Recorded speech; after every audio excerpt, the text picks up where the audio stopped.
Good evening, and thanks for coming to FedTalks 2 in Federal. Want to thank the hall committee for doing tea and coffee and the raffle. Please buy a raffle. The outside of the hall needs a lick of paint, so we're raising money for that. So the raffle is all to do with a gig here on the 15th of November with the band, a couple of local bands, so get along to that one too. Tickets and all the money, all the profits will go to painting the hall and maintaining it. Thanks to the FedTalks team, Mick and Mike, for helping organise. Thank you very much. Thanks to Juan on AV over there, going to make us all sound good.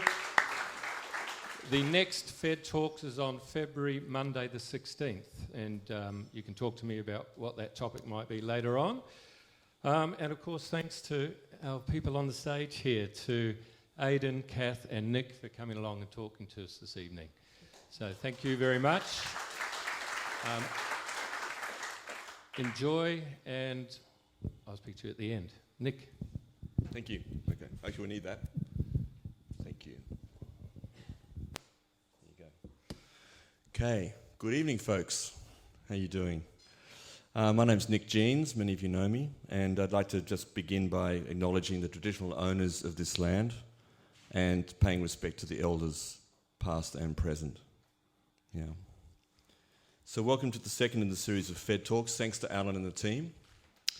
And what better place to hold this event than in the thriving community of Federal, a place where I would suggest political consciousness around participation and community, holding out a hand and lending an ear for the small voices to be heard, has grown in a healthy way over time. I lived in Goonangeri for most of the 90s, when this was a much smaller and relatively insignificant village.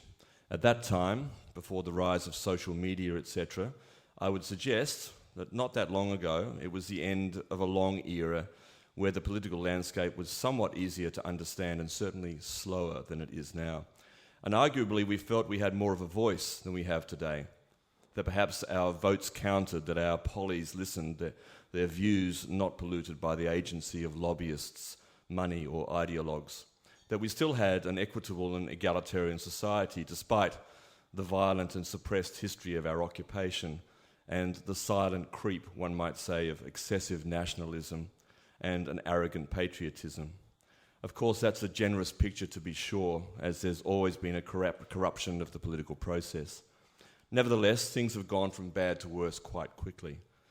Yet, around the world, many repressed countries and peoples hold Western-style democracy as a beacon of hope.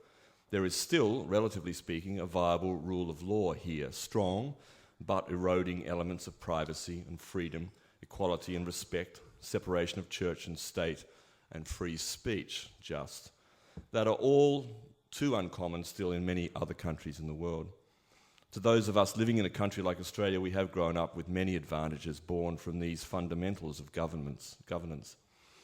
Meanwhile, leaders, and I use the word loosely like George W. Bush in the past, trumpet the crusading notion that we should bring democracy to the Middle East and other troubled nations, and that somehow our system will solve the vast problems of 21st century planet Earth. Yes, democracy as we know it has achieved many wonderful things, but do we actually live in one anymore? Churchill said democracy is the worst form of government except for all those other forms that we have tried from time to time. It's a rock and a hard place that we're in, and the times they are a-changing. Because living in this system, we are increasingly cynical about the true state of our democracy, of our capitalocracy, to coin a word, or our growing plutocracy. We live now in a highly adversarial political and media landscape. The decent, deliberative words of the common people are rarely heard. Further to that, it seems the ballot box provides an inadequate representation of deeper and well-considered views in a complex and fast-paced world. A series of tallied numbers for and against crowns an individual as representative. Preference swaps make the democratic process often little more than horse trading. Currently, we see in our own council chambers a councillor who gained but 31 primary votes holding the balance of power. In these circumstances, people and communities feel disempowered. According to the Sydney Morning Herald earlier this year, only 43% of people believe it matters which party is in government, a decline of nearly 25% over the past 7 years. Most worryingly, younger Australians, the foundational future of our political system, are now seriously alienated from politics and the party system. This is not a healthy democracy. In answer to Churchill, perhaps there are systems we haven't tried yet. So tonight we're going to experiment with two wings, so to speak, of the same newly awakened bird. Intelligent activism, founded in community, born from consultation, research, measured but strong, empowering and unwavering in its representation of the wishes of the people, as we saw this year at Bentley. And the clear processes by which we may find the deliberation of informed views from all sides of an issue, the emphasis being on informed, that lead to a truly democratic decision-making process, representative and fair. And as a father myself who raised 2 children for a decade in this area, it is in the end all about the 7 generations to follow and more, the participatory decisions we make for our future. But it takes participation. It takes a village, like Federal. So welcome to the second FedTalks, Beyond the Ballot Box, Participation, Activism and Democracy. And tonight's schedule is as follows. We will have our 2 esteemed guests, or possibly steamed up on this hot topic, speak for about 10 minutes or so each. We will then have a 15-minute period where I will join them in conversation, after which Kath will facilitate a deliberative process here with us all to experience some of these new forms. Should be very interesting. After that, a further period for some Q&A from you guys out there with Kath and Aidan. And we should finish not long after 8:30, maybe 8:45, we're a little bit late. And we invite you to stay then and mingle a bit and discuss what's gone on here in the Federal Hall. So thank you for joining us. So our first FedTalk speaker for tonight is Dr. Kath Fisher. Dr. Fisher is a professional trainer with over 30 years' experience as a consultant facilitator to government and non-government organisations, specialising in deliberative community engagement processes, most recently facilitating Lismore Council's Imagine Lismore Citizens Jury, and soon with the Sydney City Council, I believe. Kath also works at Southern Cross University's Division of Teaching and Learning as a lecturer in community engagement and as a member of the research committee for the New Democracy Foundation. Having had a couple of lively conversations with Kath in the last weeks, I can tell you she's a deeply well-informed and passionate advocate for deliberative democracy. So I'd like to welcome Dr. Kath Fisher.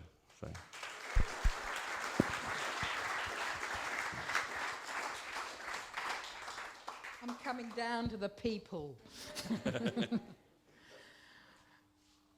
It's great to be here, and I do think it's just wonderful that Federal just does these things. And it was a few years ago, 1995, when some of you might have even been in this room, when there was a whole series of public meetings when the new Greens Council was elected. And Federal was the only town where they actually got what we were talking about when we were facilitating a process about how they wanted to be engaged. And it was like, those Federal people are switched on.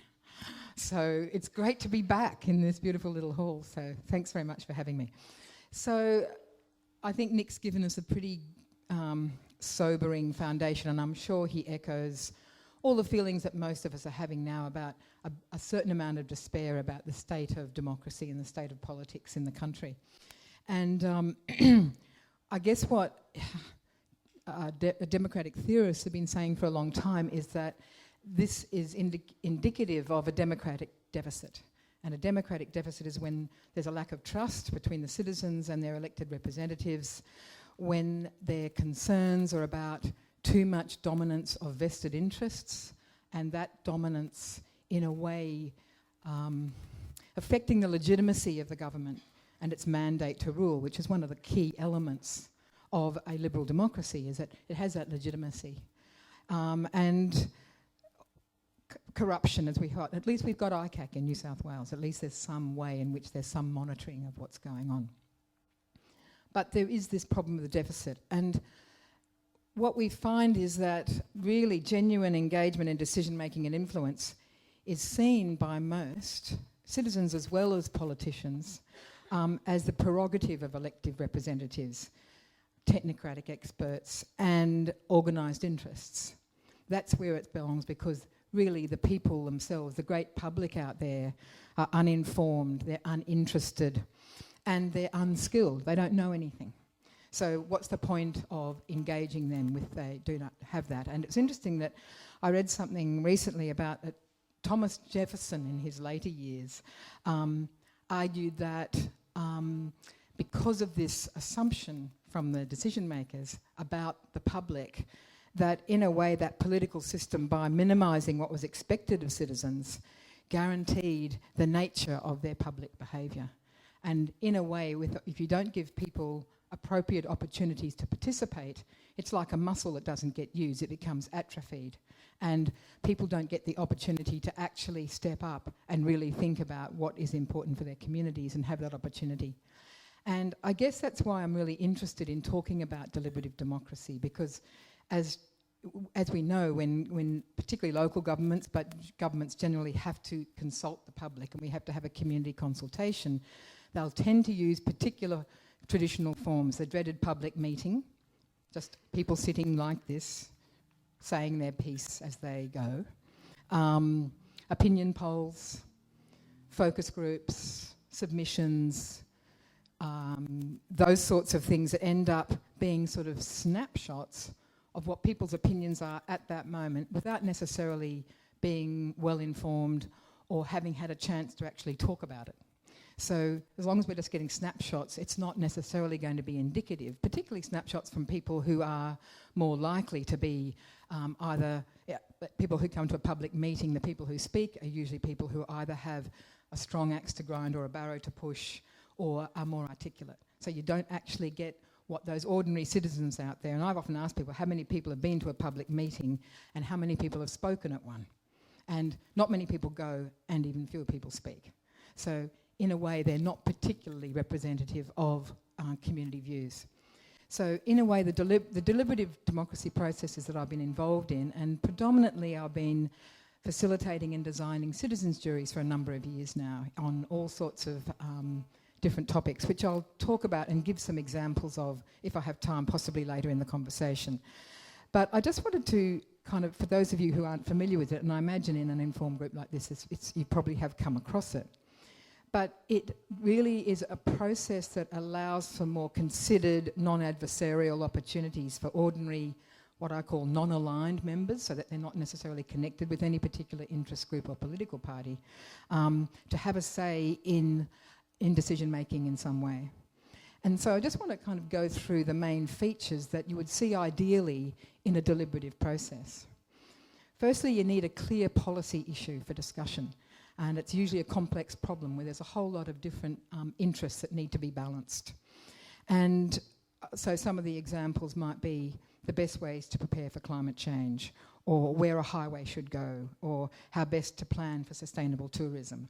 Those are the kind of questions that might get asked where there's genuine interest in how do we actually solve some of these problems which need some consideration. There usually needs to be some sort of publicity about the event so people understand that there is a genuine consultation happening and that there's some kind of contract between the decision makers and the citizens that what they say and what they come up with in that process will be taken seriously and taken on board in terms of their decision making. That commitment is important. That you usually have randomly selected citizens who are representative of the community demographic. Now that really is very different from inviting people along to a public meeting like this. So if we had a randomly selected group here, we would have a much bigger range of ages, for instance. And we would probably have a balance of genders, which I think we probably have here. And we would usually stratify according to particular demographics that are important for the process. So for instance, in the Lismore jury, we stratified for age, gender and where people lived, because people living in the town were different from people who lived in the rural area.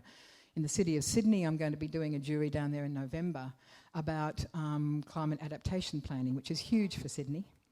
And they want to stratify according to levels of income, because they know that people who are poor in Sydney are going to have a very different response when things get hot and when the storms come than the people who are better off. So those kind of things will be the kind of way in which you would stratify your sample of people.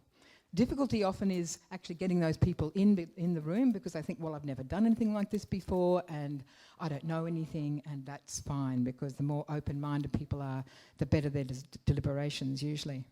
The other important element is a non-coercive environment. So that's, which is conducive to discussion and reflection. So that's usually facilitated, there's an opportunity for everyone to be heard, and some ground rules around how to participate.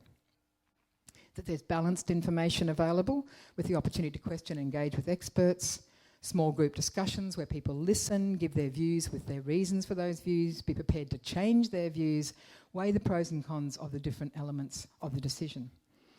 To develop some shared understanding, seek common ground, not necessarily consensus, but where do we agree? How can we come to a collective decision, make recommendations and present them to the decision makers, and then have broad dissemination of the results?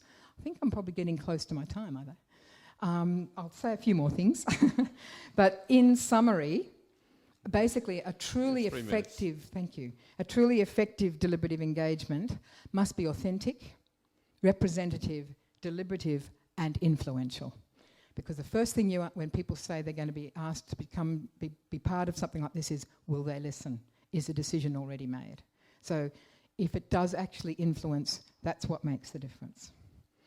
So in terms of the types of deliberative processes, there's large-scale and small-scale processes. Citizens' juries are fairly small. You usually have between, say, 16 and 25 people. So in the Lismore jury, I think we had about 15 people.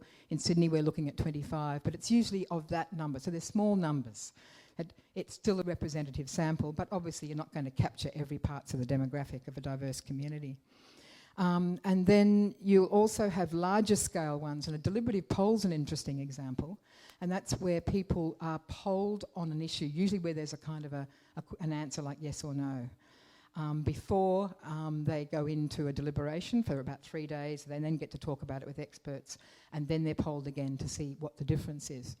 And we had one of these, interestingly, for the 1999 Republican referendum. I don't know how many people knew that there was a deliberative poll associated with that.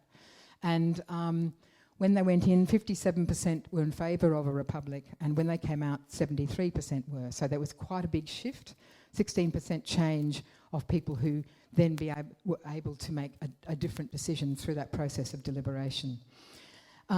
There's also things like 21st century meetings where there's a whole, you can have up to 1,000 people in a room, each people sitting around with tables with linked computers and things, and I've done one of those, the Citizens' Parliament. World cafes where they have people, most people might have done one of those, where you have conversations where people move around the room. And we did one of those when Ballot was doing its climate change jury. So there's a whole lot of those processes. Happy to talk about any of them a bit further. But just in terms of summarising, just my observations of these kind of processes and how they impact on people, is that when people are asked to think about not their own self-interest, but their own community, the common good, I say they put on their citizen hat rather than their consumer hat, and they come and they take that very seriously when they know that they're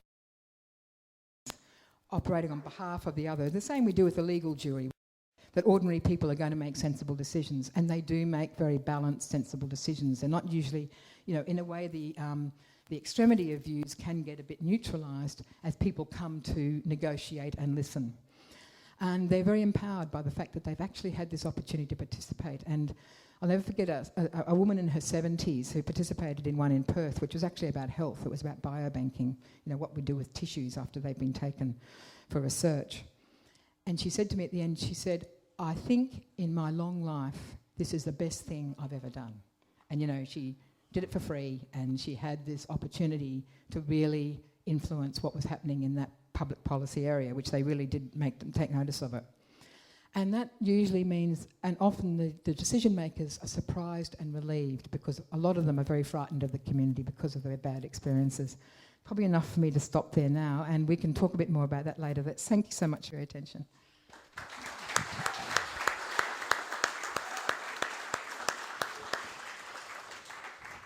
Thank you, Kath. Yeah, it's a big topic, and as you can hear, there's a lot of information to take in, and I'm just beginning to learn about a lot of this myself. It's very exciting, the potential for this, and the notion that we can actually shift the way that we speak to each other in fact, the way that we listen to each other. So our next speaker, of course, FedTalks, is Aidan Ricketts, activist. He proclaims loudly on the homepage of his website, a word already pathologized by the mainstream media and pollies. But what it really means is someone who's willing and committed to stand up for the rights of the land, for the people, for community, and not to back down. And as he writes, activism is part of the fabric of life, as it has been in societies forever. Without it, true and necessary change is pretty well impossible. Aidan is a long-time protector of these things, an advocate for reclaiming democracy and speaking truth to power. At Bentley Blockade, he was a key warrior in the protection of that land, and I hesitate using the word warrior there, but so I did. Aidan also provides activist training workshops and consultancies for various campaign groups to assist with strategic planning of campaigns, and has written the book The Activist Handbook, a step-by-step guide to participatory democracy. And in fact, you may know, as a lecturer in the School of Law and Justice at Southern Cross, his groundbreaking university-accredited course is I think, still taught there, yeah? Activism training course, pretty amazing. So without further ado, to welcome Aidan Ricketts to FedTalks. Okay. I'll just stand because I prefer not to sit forever. Okay. Now, I should have brought my multifocal so I could look at you and look at the couple of speaking notes I've got at the same time, but I didn't do that, so I'm going to have to use the beautiful clippy glasses. Okay, look, fascinating to hear what Kath was talking about there, and I have a tendency these days to think in terms of complexity theory and ecology, and somehow, the universe and ecology is all sort of swirling around for me with social change and politics, and I'm starting to look at things in very sort of ecological terms. And when I was listening to all those different things you were talking about, I was thinking, it's the multiple experiments that we engage in the garden that really builds our resilience for whatever's ahead, because we never know what is ahead. And I often imagine that a big change happens, a tree falls down in a rainforest or a fire goes through a forest, and the way it recolonises, it's not predictable. It's about a whole lot of little experiments. And I often look at the social change experiments we've been engaged in the Northern Rivers, whether they're deliberative democracy or the solar power that the hippies have been on about for so many years. If there weren't people badgering away in their little niches, performing all these different experiments in social change, when really big shifts just swept through society, we wouldn't be ready. We wouldn't have the new ideas ready to replace the old ideas. And so the interesting thing is that all of our efforts in experimentation with new forms of democracy, new forms of activism and so on, may or may not be the very thing that's needed at a particular time. And in a sense, that's slightly unknowable. And that's kind of informing a lot of my thinking. So certainly, I've had a lot of engagement with activism itself, sort of hard-edge activism, what you might call the triage end of it.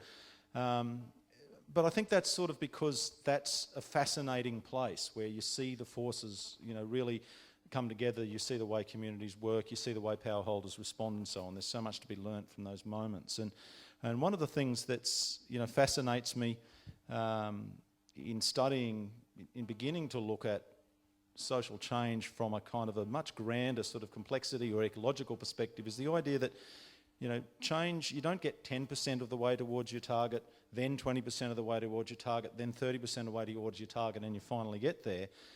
You seem like you're getting absolutely nowhere at all, and then all of a sudden there's these massive shifts that occur. And these massive shifts don't occur because of the thing that happened 5 minutes to midnight before the shift. They happen because of all of that creative work that built all of the forces for that massive shift. Many people, I remember, when we finally, had the win at Bentley, people were saying, well, what was it that really won it? And I had to go, there was no one thing. And you might have remembered saying, imagine a set of scales and water just dropping into a bucket on one side, all of the power holders on this side, and the community just dropping water in the bucket. It's every single one of those drops that made that bucket heavy enough for the abrupt shift. But when the shift happens, it's abrupt. The Soviet Union, boom.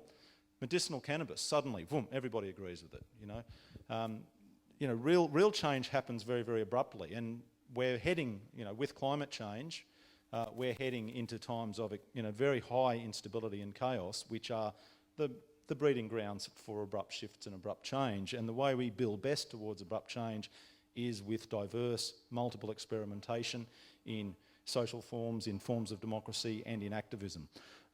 So that's sort of the stuff, some of the really big picture stuff that really excites me. My current mission is trying to articulate what I call the processes of non-linear change in a way that ordinary people can understand them. Because the thing I find interesting is that non-linear change is so natural, it's so incredibly grounded, it's so incredibly practical, but we don't have a language for it other than complexity science and chaos theory and things that people just, that are just too arcane for people to understand. And yet what we're really describing is change as it happens, life as it happens. We're describing the eternal present and its total unpredictability as it moves forward. So there's some of the things I'm really trying to look at. And I think Bentley was an incredible microcosm of that we collectively experienced in the Northern Rivers. Where people come along and go, wow, this is so well organised. And you'd go, yeah, this isn't exactly an organisation. This is a network. It's a different thing. There's not someone making all that stuff happen. In fact, some of that stuff isn't happening. It's permanently functional and dysfunctional all at once. It's a network. There's just, and I would have to explain it to people. I say, imagine thousands of dots on a page with lots of lines between them. That's the communication between the dots. And then imagine the dots blinking on and off because so-and-so's not there that day. They had to take their kid to school. And so the lights are blinking on and off. And it's just this like a massive neurological network that's just working. And the only thing that made it work is if anything wasn't working, the dots around the bit that wasn't working would fix it. A bit like India, it sort of works like that too. And so the really big systems do work in that way, including, possibly our universe and our planet and ecology. And so one of the things I've become to really understand is I can sort of contrast a non-linear perspective on change to traditional programmatic change. And perhaps, to caricature a bit, the classical Marxist revolution is your classic idea of first we'll build the consciousness of the proletariat, then we'll have the proletarian revolution, then we'll have the dictatorship of the proletariat, then we'll get to our utopia. You're looking into the future, you're obsessed with your own program. First you've got to do this in order to do that. You think you understand cause and effect. Your whole social change strategy is built on cause and effect. And guess what?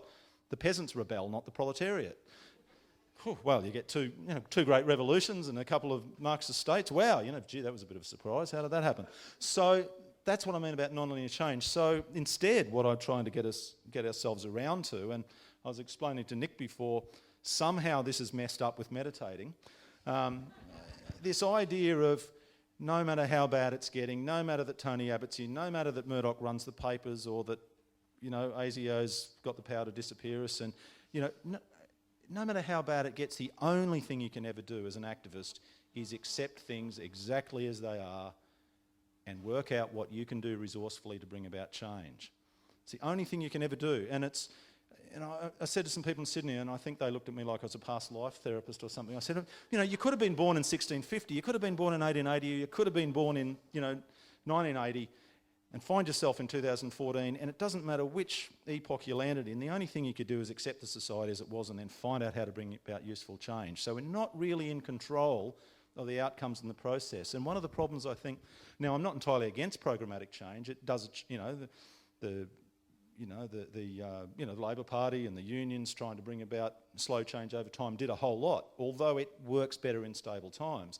I think programmatic change is one of the plants that grows in the garden, but there's just so much else growing on in the garden. But the fascinating thing about non-linear change is really getting the focus off our own program of change and starting to look at what our target of change is. Now, our target of change might be Matt Gasco, it might be the coal seam gas industry, it might be the media, it might be democracy itself, it might be capitalism, it might be the fossil fuel industry. We can define our sort of target of change in so many ways, but once we do, one of the really empowering things that I've come to realise is that the most vulnerable thing about the status quo is the fact that it's the status quo, and that's really, really exciting because the way this whole universe works is anything that tries to stay the same is doomed, and it gets itself caught in an ever sort of solidifying, calcifying structure of resistance to change. And when a system that you're working against, say the fossil fuel industry or the Australian Liberal Party, whoever the hell they are, they calcify and fossilise. And the more you surround them with systemic effects, I'm trying not to use too much of the language, but the systemic effects that are bringing them down and start to amplify the ones you really want to amplify, they have two choices. They either adapt, in which case they start to adapt to the changes you're trying to bring about, or they hold on, solidify, which by doing so all they do is basically postpone their fate to a moment of very, very abrupt change, which is what the Soviet Union did, for example. So, and that's not necessarily pretty. I'm not saying any of this is pretty, but it's beginning, just trying to understand the big picture of these processes.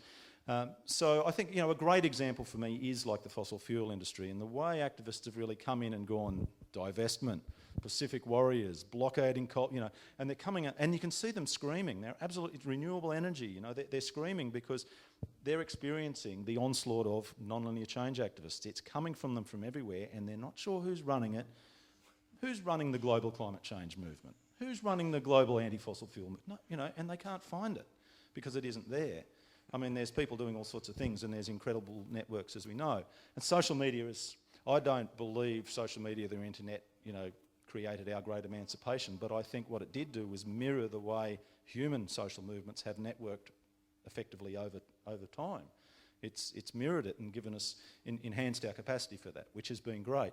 And we find that industry doesn't use social media very well because it's social, and they're corporations, and so they're struggling with how we can be better at it. Okay, so one of the things we sort of get to with this non-linear change is humility of sort of going, I'm not in control really of where the future's going. In fact, if I try to predict it, I'll probably be wrong pretty quickly.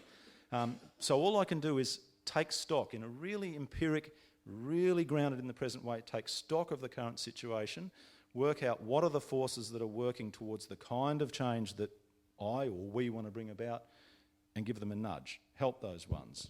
What are the forces that aren't working towards what we want? Well, we'll leave them aside. Or, we might make them the target one day. We'll say, ASIO powers are our target, or different people will do that. And that's the thing, there's never just one campaign. There's different activists doing this to different aspects all over. So it's it's very grounded in the present, it's very opportunistic, but it's also very... I can tell you that there isn't, I can tell you there will probably always be fascists, there will probably always be anarchists, there will always be a struggle for social change, there will always, we'll just, the fascists will never be happy because they'll have never gotten rid of the anarchists will never be happy, they'll have never gotten rid of the fascists, and we can just keep doing this on and on. 1 minute, 1 or 2 minutes. Okay, so that's one of the things I find really fascinating about it. And the thing that I find paradoxical is it sounds sort of far-fetched. It sounds airy-fairy, but actually what it is the most grounded, practical and effective way you could approach it. Whereas programmatic change, paradoxically, often sounds very strong and sensible. You can go to an NGO donors meeting and say, this is our program for change. First, we're going to do this, and then cause and effect will make that happen. We're going to form a new political party, then we're going to get into government, and then we're going to change all the rules. It's like, oh, great. Well, what if one of those bits doesn't quite work out? Which is basically what happens. Although, again, I'm not saying doing that's completely a bad idea. That's worked reasonably well for the Labor Party. Hopefully it works for the Greens and continues to do so.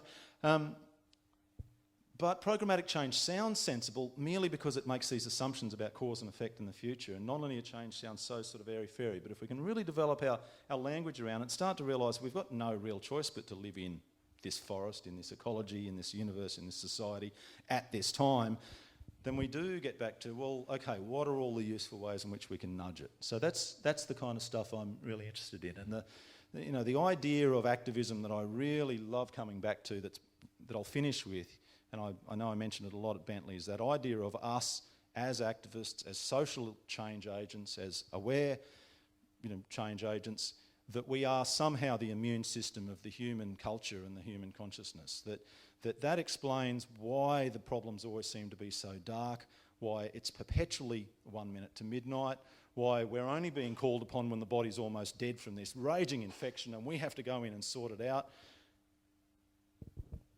we just got to accept that's our role, and that's what it's always going to be like. So whether you're living just this life as an activist, look after yourself, keep yourself, healthy, and be in acceptance about how bad things are, because you're going to have to do this for your whole life, and your children are going to have to do it, and our grandchildren are going to have to do it. We're going to be activists forever because we're protecting the body from the life-threatening diseases, basically.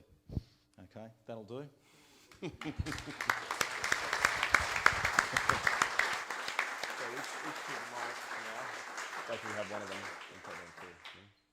Thanks to Aidan Ricketts. Wonderful. Lots of material in there to talk about.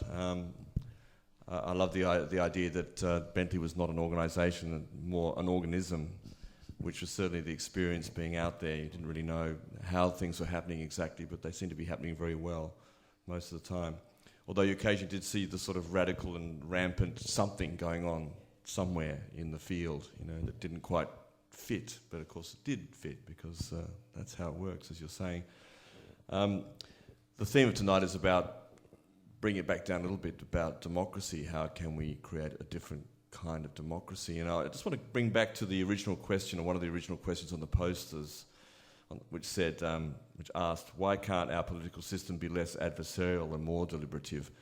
And in some ways, Aidan's spoken to that from his very interesting perspective. But I was reading an article for the Sydney Morning Herald today about the supposed death of the two-party system of the big parties, and that they're gravitating towards the fringe in the way that you're talking about, because in fact they're holding on so hard. The Liberal Party's holding on to continually bringing new people as representatives from the legal area, from political advisors, bankers, business people. The Labor Party, unionists, also lawyers, and so forth. So they're continually gravitating, away from really the community of us, and therefore more and more adversarial as we go forward. Can we change the political system to become more deliberative? Is it a realistic goal? Kath, would you like to?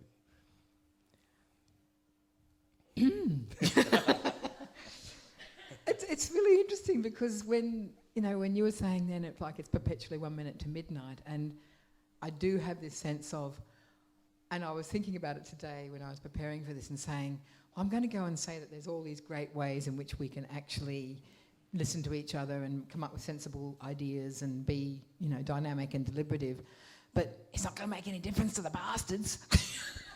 And so, it's that whole thing about, whereas what I do see is that the more that we do these things, you have what they call these the mini public. So a citizens' jury is like a mini public. It's kind of representative of the broader public. And once people have been through a process like that, it's an indicator of what the community would think if they had that opportunity to be informed and to have that kind of discussion with each other. And it's like we say with a legal jury, well, randomly selected group of people are probably going to come up with a similar result each time, because of that capacity to negotiate and listen and be taking in all the different views. And it's unlikely that you're going to get one sort of completely something off at one end that isn't rational or isn't kind of making any sense to anyone. It will be neutralised. It won't influence in the same way that it perhaps can at a public meeting, when something can get derailed very quickly. But it's more, I think that the more we have those processes and the more that they get some kind of public trust and people are looking for those things and say, wow, that was something different, and the more people have those experiences, then the shift can happen. So I'm just going to go, see Aidan, really. That's my hope. It's going to suddenly all happen. Yeah, well, we probably have to do a little more than hoping, but the hope's in there anyway. Yes, it's adversarial, but what's happened? The death of the two-party system. Yay! Well, let's get a more diverse system. But what I think comes into why it's adversarial is because they're obsessed with their change programs. Yeah. We've got there's the narrative of free market capitalism and all the laissez-faire's in the bottom of the garden on the one hand, and your left sort of narratives on the other hand. Your union narratives and so on, and that's what I mean about people get obsessed with their program and they judge the world. Like one of the questions I've started giving up on is, are we winning or are we losing over time? Is it worse than the 70s? We're just where we are, and we've got to do what we can with what we've got. You know, these are the only tools we've got. And, you know, I do think that it's all of the experiments we do in something else. It's the experiment, you know, like Bentley was such a great experiment in something else. Or say gas-filled free Northern Rivers. I just love the fact that this community as a region has said, our vision is we want to be the gas-filled free Northern Rivers. And when we came up with that, you know, it didn't look like, that looked like quite a huge ambit claim that we weren't going to get. You know, no, it's too late, the gas is coming, blah, blah, blah. And yet now it is a serious political claim that the political parties have had to come too late. You know, we didn't have to find a major party that was going to... neither of them did. We just went straight out for it because the Labor Party's finally... I mean, the Greens were on board all along. The Labor Party's coming around and adopting it. The government's not knowing where to go. But it's a great example of a community saying that let's just ignore that adversarial politics for a while and let's just get together and unite around a value. And that's probably something I didn't say. My experience is that the big thing we unite around is values. And again, it comes back to my idea about programmatic change. When you get into programmatic change, you're immediately trying to second guess through to the outcomes. And the minute you second guess through the outcomes, everybody fights with each other and the left divides. But if you stick on... Okay, for example, how many people here, you know, are against cruelty to animals? All right, so how many people think we should have a purely vegan society? So we don't agree on the outcome, do we? We agree on the value. We're going to fight about that outcome. I'd fight about that outcome. Believe me.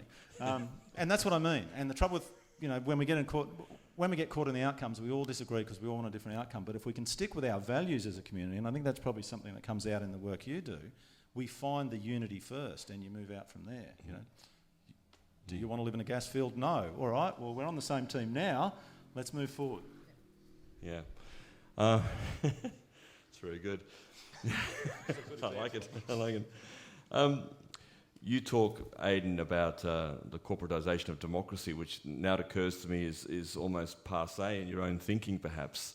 But it's something that can't be ignored as an aspect of this. I just wish you could speak to that a little bit too, because obviously that is a major influence in derailing and taking apart what we still call democracy. Yeah, absolutely, and it's not passé. It's very, very deep at what concerns me most, and I actually did a master's thesis on this years ago about, you know, the idea that even though our legal system tries to treat corporations as though they are legal persons, they are nothing like legal persons, and it's a very, very fundamental problem because what I think we actually did was in creating corporations, we sort of created the Frankenstein child of capitalism, because what capitalism assumed people were just greedy, selfish and self-interested, which I don't think people are. They're that as well as everything else, altruistic and beautiful and sharing and violent and peaceful and all the things they are. But corporations is just like distilling that one robotic, psychopathic capitalist tendency to seek profit and then institutionalising it in an institution. Somebody found me a beautiful picture the other day and stuck it on one of my articles, which said, you know, now let me just get it. Slavery is the legal fiction that a person is property. Corporations are the legal fiction that property is a person. Fascinating, you know, because they're not. And what we've done is created these horrible sort of, you know, these institutions which do nothing but seek profit. And I actually think that is one of the biggest systemic problems we have is corporations, because they've become a form of artificial intelligence. And if we're going to have any democracy at all, it's the fight between real humans who are ecological beings and corporations who really are not ecological beings. And one of my arguments is they have no legal rights because they're creations of the state. They have no right to liberty whatsoever. Even I could argue this with a Liberal and win it, I'm sure. But which occurred, I think, in the late 19th century, didn't it? That notion that a corporation is a being, has the same rights. Yeah, look, anyway, I won't go into it now, but I explored it. And when they first came up with the idea of a corporation as a person, it was in order to allow them to own property and be sued. And the lawyers and the judges knew it was a fiction. Somehow we forgot along the line it was a fiction, and started in America. They get the benefit of the Bill of Rights, which is obviously just for humans. Kath? Well, I was just thinking that this is actually really writ large in the city of Sydney, where I'm just starting to work there, where they've actually trying to pass legislation to say that businesses can vote. Yes. And they can have twice as many votes. They can have two Two votes per business, yeah. instead of a citizen's vote. And that's ultimately an attempt to undermine Clover Moore. And it's like, that's what they're dealing with in the context of the citizens' jury. I think it's so ironic.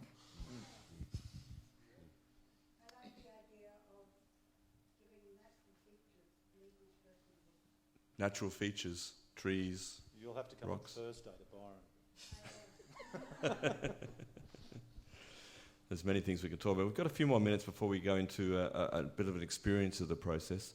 I did want to ask, you've covered it a bit anyway, but the notion of how these, and you did articulate some of the factors, the precepts of the citizens' jury or the deliberative process, but just to be a little bit clearer about that, because People who are really good at rhetoric. Now, it's different from, rational discourse, which is, the theorist Habermas said that's kind of ideal communication, but we're kind of loosening up now that humour and farce and ridicule and rhetoric do have a place in the deliberative process, but lies and threats and commands do not. So you can say what's anti-deliberative, but you can say what actually, in a way, enhances a deliberative process because it gives something that raises people's interest and passions. And what you do so well is articulate something that people know somewhere deep inside that is true, and that it makes sense. And as soon as that happens, and then people go with that because it feels true rather than being kind of conscious that someone's trying to make them think something and it doesn't feel right, but okay, they'll go along with it. It's a different experience. Yes. And so that's where I think rhetoric has such an important role to play in that process. Anybody to change their mind, you can only make them realise they already agree with you. And you often do that. Got it all, hasn't he? You do that through a values-based conversation so much. I think, when you get to the values, that's when you go click. Absolutely. Yeah. Lastly, just it occurs to me also that you're talking about living systems. You're talking about quantum shifts that are compelled initially maybe by chaos, by serious, small way the CSG debate here, everything here, in a much bigger way, climate change generally, many other social and environmental issues. Do we need chaos to impel that quantum shift? Is that the only way it can happen? If we begin to shift our thinking, we stop looking at the status quo as this incredible monolith that we have to tear down and start to see the... If you get asked, because I have control. Oh. Okay, folks, listen up. Listen up. This group down here, very unruly. It's got the mayor in it, that's a problem. Very unruly group. You've been on the council too long already, Simon. So, as we see, there's probably 20 groups in the room, so we're not going to have time for all of you, but we're going to see what we can do to field your questions. So who would like, if you've nominated someone in your group to ask the question, that would be good. Keep it straightforward. Have you done that? Yes? Good. Very democratic.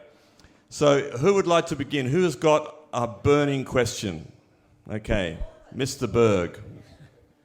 Okay, I convinced my group to go with what I had in mind in the first place, which is there's this huge march and rally coming up in 10 days in Lismore. What's the point of doing such a traditional kind of, very democratic, but very traditional as well? Why are you going ahead with that? I'm worried that Byron Shire's not behind it, and I want to hear you talk about it. Oh, look, certainly. It would be very traditional and fairly unremarkable if all we had was a rally and march, but we've got something much better in mind. We are making, and it's a bit of a surprise, but we are making, I think, 4 or 5 very, very large steel 5-metre welcome to the gas-field-free Northern Rivers protected by community signs. They are going to be launched and they're going to be placed at the entrances to our entire region. So there's a very, very big land grab. We're going to move from gas-field-free communities to an entirely gas-filled region as a assertion of our collective vision. So that's one of the things we'll be doing. One of the things about the rally, there's 2 aspects to it. Declaring our region gas-field free is something we have the power and the prerogative to do all by ourselves. The second arm is asking the government to cancel the licences. That's where we go cap in hand to the representative democracy and say, would you like to now undo the damage you did by selling the land out from under our feet? Show your contrition and cancel the licences. You see what I mean? So there's a theatre behind it. And I absolutely agree with you. If all we had was a march and a rally, it would be like we were walking down the street. You know, I had it when you have to read the banner to know what it means, but there's a theatre behind it. So please, we need it to be bigger than the last one, otherwise our enemies will tell us that we're losing support. And it is about the fact that it isn't over yet. The battle could come back on easily after this state election. And we want to really strongly act out this theatre of declaring the entire region gas-field free and actually putting up the gateposts. There's one for Drake, one for Grevillea, one for Tweed, and one for south of Glenugie. So, well, that's right for those who come by sea. Okay. So, and just to remind you, for the sake of time, let's just keep the questions fairly tight and the answers as tight as possible to my esteemed guests over here. Michael. Dan? Oh, you are? Okay, sorry. Fine. Yeah, hi. Get his hand up strongly. We were talking about the referendum process, which I guess is a tool of democracy which seems underutilised or under-effective at the moment. And social media, which I guess we were talking about as having great potential for direct democracy. And the question we came to was whether social media could be used to facilitate or improve, make more pertinent the referendum process.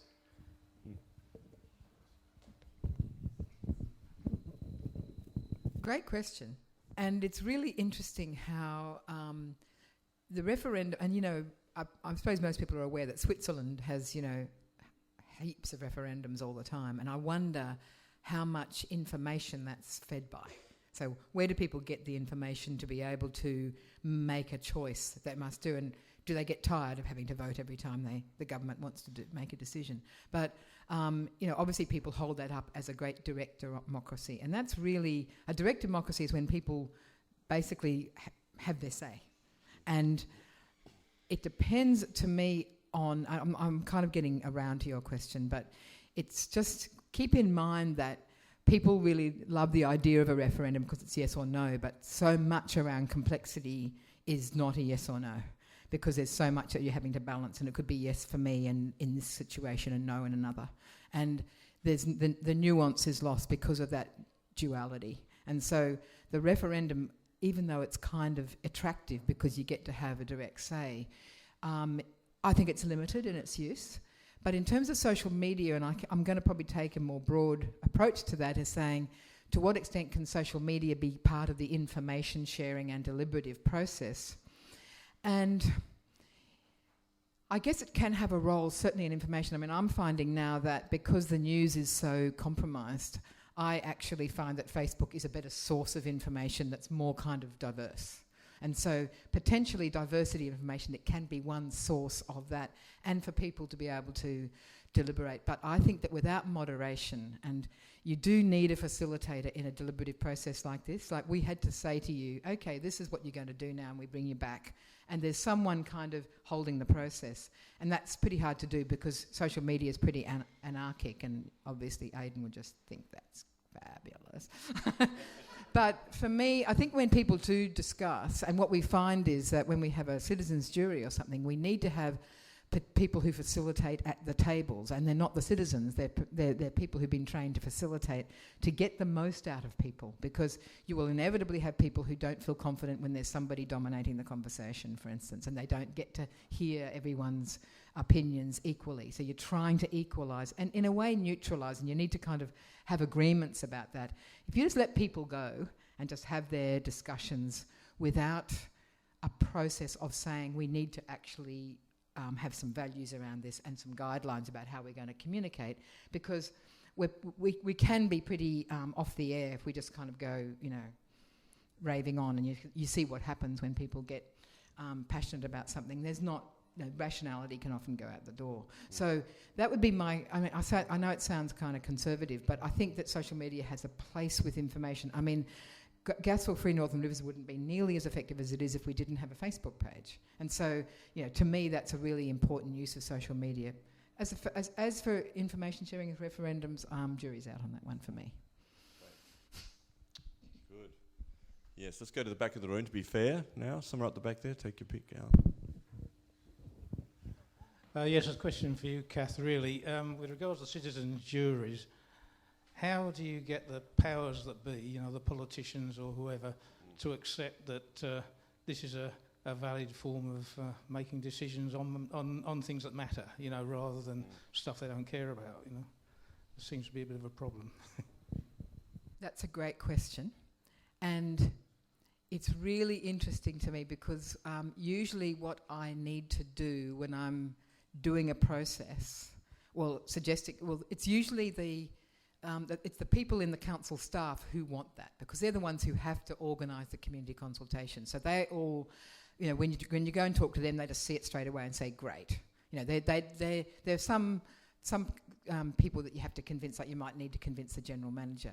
But when it comes to the elected representatives, they're the ones who believe that they control the deliberative space, that they are the ones that deliberate. And in fact, I gave a keynote at the Local Government Association of South Australia in Adelaide last year, and a whole thing about citizens' juries, and probably didn't pitch it right for a particular part of that audience who actually believed that they were the ones who deliberated, and that's their job, and that they knew best for the citizens, and why would we need to listen to the people doing that? So you do need to, and what I do is try and sometimes I do presentations to the councillors, and the main thing that usually they like is to say that you're actually not getting, because mostly councils are terrified of their communities because of the people who walk in the door and shout at them, or shout at them at public meetings. There's usually people, and the council always knows them because they turn up. They're at the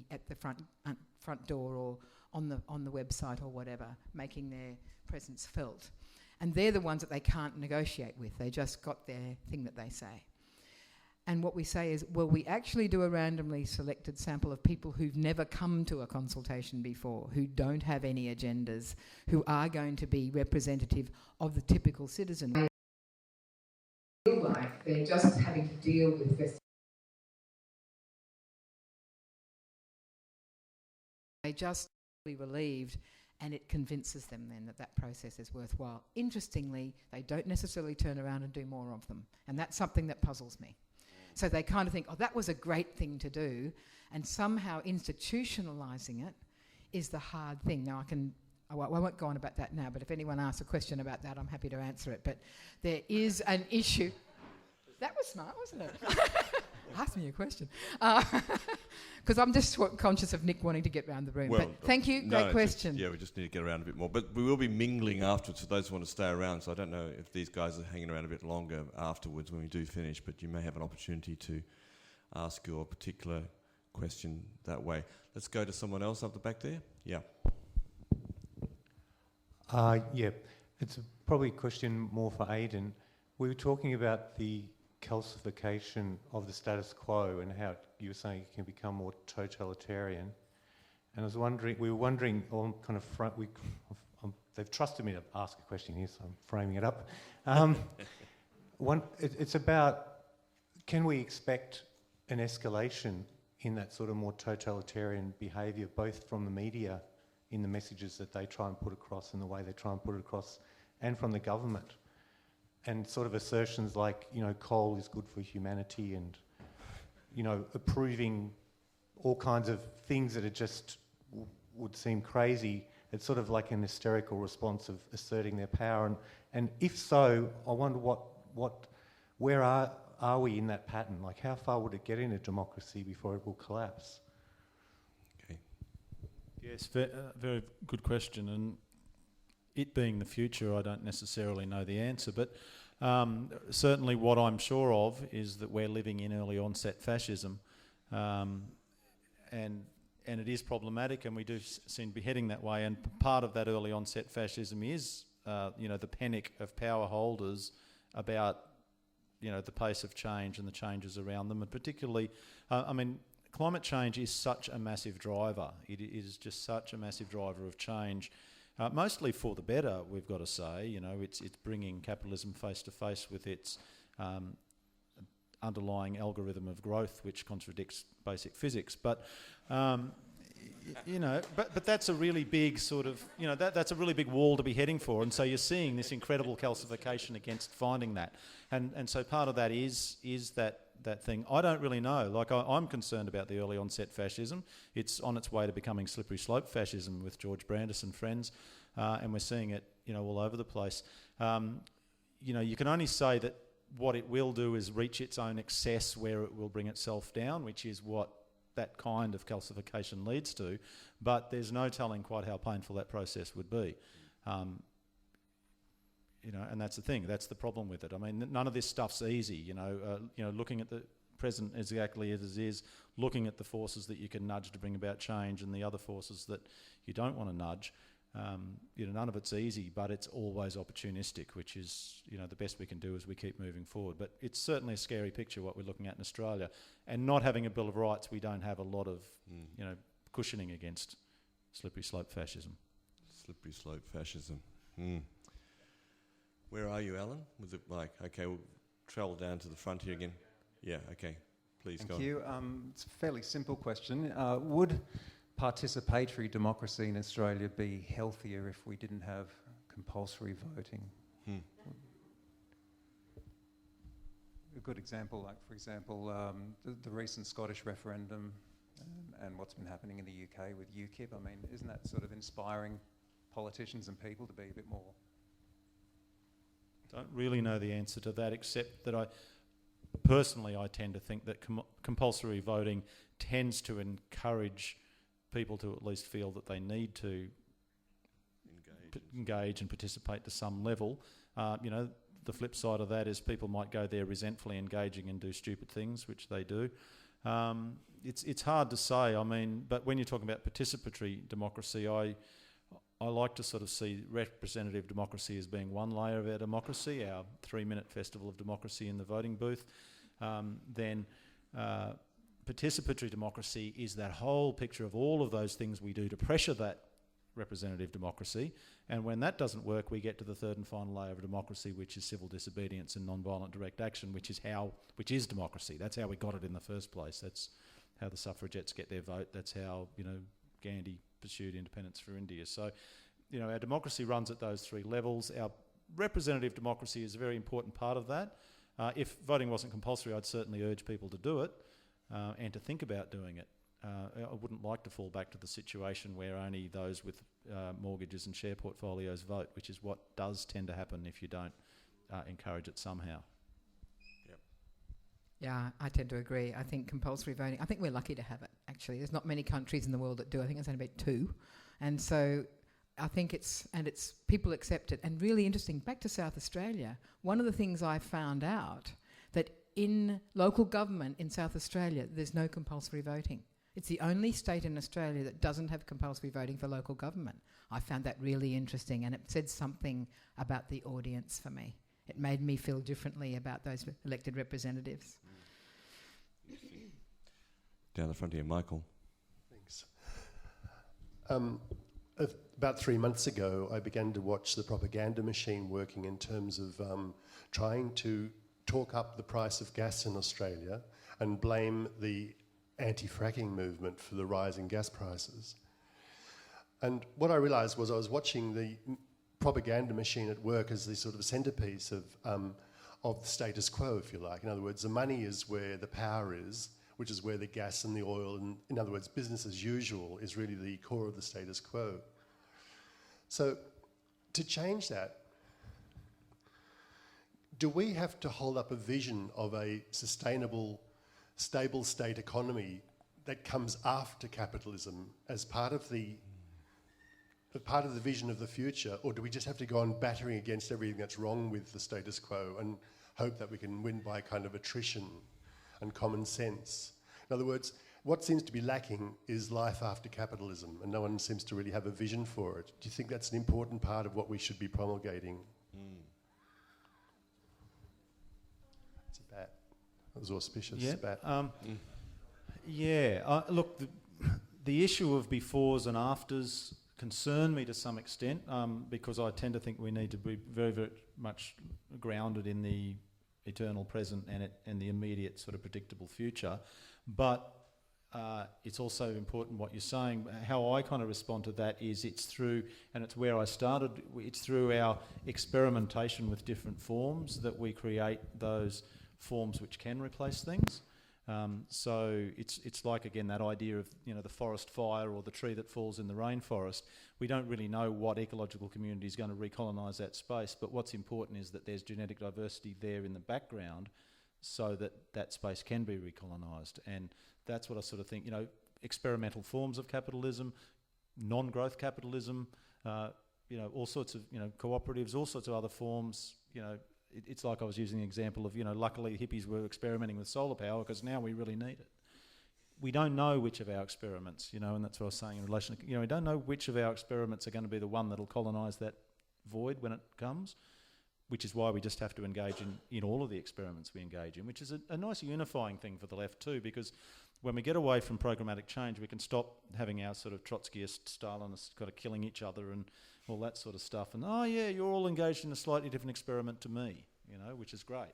We can start to really embrace what each other are all doing. Oh yeah, you're working within, you know, representative politics. You're on the Green Party. Oh, you're in the unions. Oh yeah, well, I'm working on, you know, sustainable food. Everything we do is part of those experiments. For the last question, can we have a woman? I was going to mention that myself. Yeah. We've just got a few minutes left, so keep the questions short, if you will. We'll fit a couple more in. Okay, I wrote it out. So our group was interested in the issue of how the people can be effective in standing up for our rights. And so we were looking for comment from the panelists in the group are probably aware of the Community Environmental Legal Defense Fund, CELDF, and they are in the empowerment of local communities. They are the most exciting thing I can see on the horizon, with mostly in the United States right now, with local communities by majority vote endorsing a local community Bill of Rights. And after having gone through the democracy schools that the Community Environmental Legal Defense does, and then when they were found, as you said, Kath, you know, then the bastards just ignored the jury or whatever. The people really were not recognized stakeholders, but so then they appealed to Greenpeace and the Occupy movement to learn nonviolent direct action, so that the people could, again, like you say, that's part of participatory democracy, enforce these things. But I'll close with this. I just want your comment on this, because I think it's the most exciting thing at the moment for the people of the world in real empowerment of communities to protect their safety and welfare. And one community that did their Bill of Rights, and the oil and gas company wrote to their stakeholders annual report, wake up, watch out, corporate America. Your corporate personhood rights are being stripped from you. You're being preempted by local communities. Watch out, a social movement is growing, you know, particularly in response to the fracking, but a social movement is growing, and with this rights-based approach, you know, not regulatory, not zoning, we're talking about rights, that the corporation said it's a social movement growing that is a game changer. So that was maybe a little bit long, but that's really exciting. I hope for interesting comments from the panel. Thank you so much. Okay, thank you. Yeah, I'm aware of those democracy schools and that. And one of the fascinating things that they're doing for other people here is working with local governments in the US and encouraging local governments to take democratic action, quite often to pass resolutions at the local government level that they don't necessarily have the power to pass. So a municipality in the States will now pass a resolution that they do not recognise corporate personhood, and they've indeed been doing this. They do other ones where, you know, we're not going to allow fracking, or we're not, you know, we're going to change the corporation's powers. And the response of the federal and state governments in the media at first is, well, that's beyond your power. You don't have the power to do that as a local community. And what they're doing is sort of, it's a non-linear change strategy where they turn around and say, oh, don't we? Why not? Why don't we? And interestingly, I thought about that. The Lismore poll was exactly that, where the council said, we're going to have a referendum on coal seam gas, and all of the more conservative people said, well, that's a pointless waste of money because you don't have the power to stop it. And they went, we have the power to ask the question. Asked the question, got the 87%, and what a powerful tool that 87% figure has been ever since. So, it's a very interesting thing that they are doing, where they're saying, look, let's take, the lack of, because we know local government in Australia, for example, it's not even constitutionally founded, it's state government legislation. There's all these ways, you don't have the power to do this, you don't have the power to do that. But actually encouraging local councils to do things they don't have the power to do, just so that it's made explicit to the community, you voted to do this and you're not being allowed to do it. And that's what they're starting to do in the States. And interesting that they've zeroed straight in on corporate personhood as one of the first things they're doing too, which is excellent. Very interesting. Yeah. No, I agree, and I think that referendum was one of the most powerful acts, in a way of saying this is beyond our jurisdiction, but we're doing it anyway. And it is really interesting that that's starting to happen, and I think that's another non-linear change factor, is that local government, it's so interesting that we didn't get that referendum up about local government's constitution because of Kevin Rudd. And it's like, if we had Julia Gillard, we would have got that referendum, and that could have changed everything. And I just think, God, we got Kevin Rudd, who decided to change the election date. And that meant that the timing went haywire, and it was a week out, and they couldn't do it. And I just thought that was sus. One more question we have time for. Be great if it was another woman. With the best looking bloke. The bloke with the blue t-shirt. Do you know him? I'm suspicious here. This is similar to a question that was asked previously, and you said that was a great question, so this must be pretty good too. What would it take for processes like citizens' juries to become more widely accepted and more influential? Do you mean institutionalised or just mean more common? More prominent, more effective. And I guess bigger on the bigger stage he's talking about too. How does it become? Yeah, I mean, the biggest deliberative process I was involved in was global, and that was Worldwide Views on Global Warming. I know this is not what you're asking me, but that was organised by the Danish Board of Technology in 2009 to coincide with Copenhagen. And 37 countries around the world deliberated on the same day, 26th of September. And I was facilitating the Australian one, and they all deliberated on the same questions, and then there was this kind of global response, and of course, it was 90% plus all wanting action on climate change. In terms of institutionalising citizens' juries themselves, I don't know what it will take, because I think it's kind of I'm a convert to the non-linear change thing, and I don't think... It's like, hello. And, but I do think that say for Lismore, they did such a good job of that. They made it, Imagine Lismore became the thing that everyone kind of was talking about. The citizens' jury was the sort of the fundamental, but they amplified that by having place-based forums in 9 different communities, where a couple of members of the jury who'd been at the jury would go to the forum and then discuss that, so to make sure that their recommendations were sort of still being held, that they weren't getting diminished by that, and people got to deliberate, and they were still randomly selected, those people. And they also had an opportunity for people to just make their comments online, so that it was really the whole community had the opportunity to participate in that. But the citizens' jury recommendations, they've adopted the whole as bolus for their community engagement strategy, community planning strategy. And so that, in a way, one community doing that so effectively, and who knows, I mean, there's a threat that the whole council is going to change and they'll throw it out, but, we just have to hope that they don't. But, and again, I think that it's people getting involved and seeing the impact of it and recognising it and becoming empowered by that. And it's nothing like on the scale of Bentley, but it's kind of similar, because you give people opportunities to participate like that. and they have that experience, that ripples.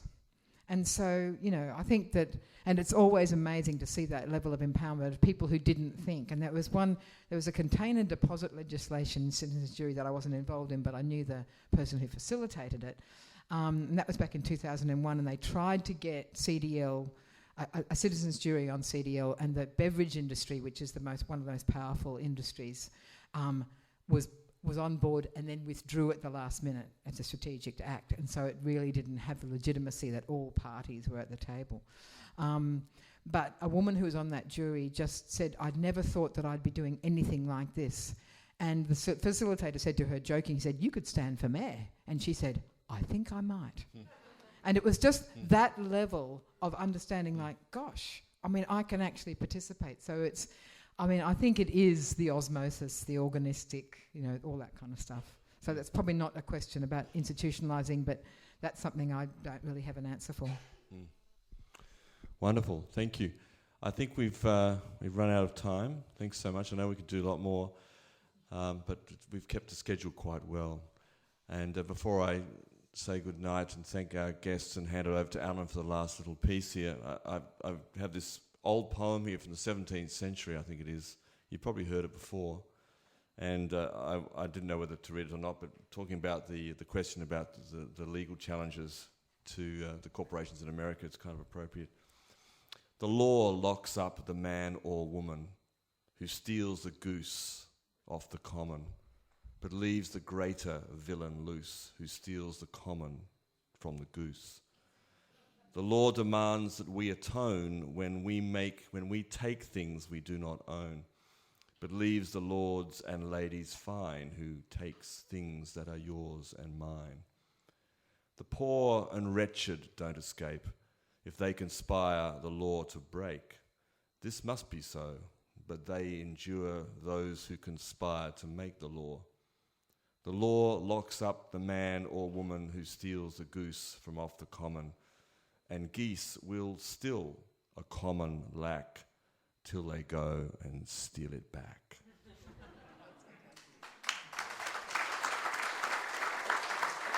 Yeah. So great thanks to our guests here on the stage, to Dr. Kath Fisher. Big round of applause.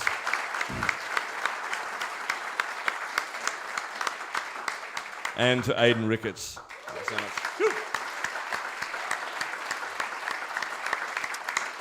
And it's been a great pleasure to be up here too. And I'll hand you over to our host for the night. And great thanks to Alan for making this happen and to his team here. Thank you.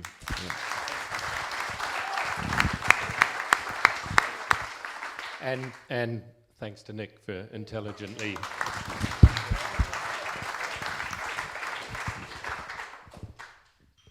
Every time we do FedTalks, people ask if they can get up and do a little thing at the end and spread their message.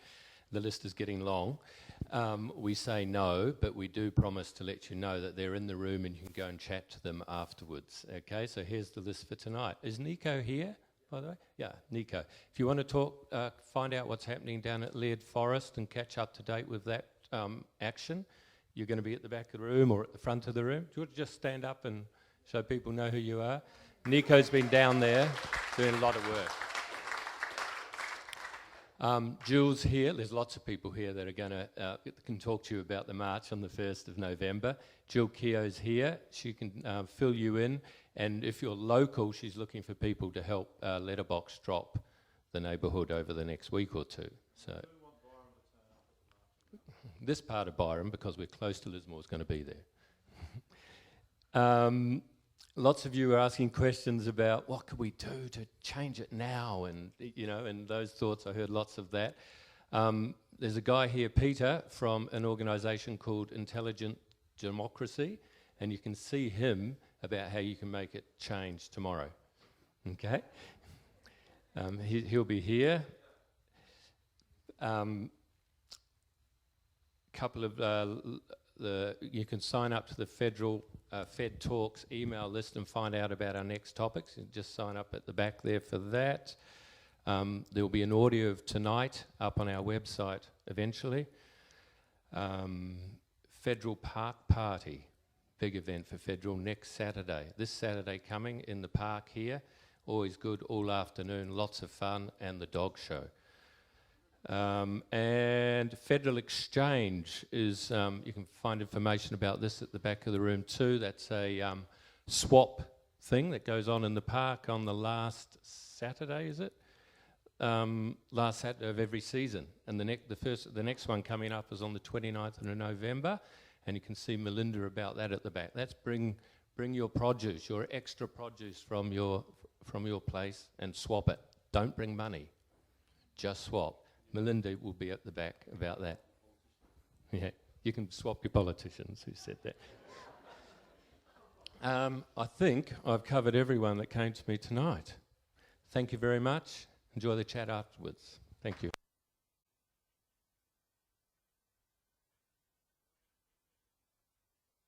You can go ahead and mingle. I love that word, mingle.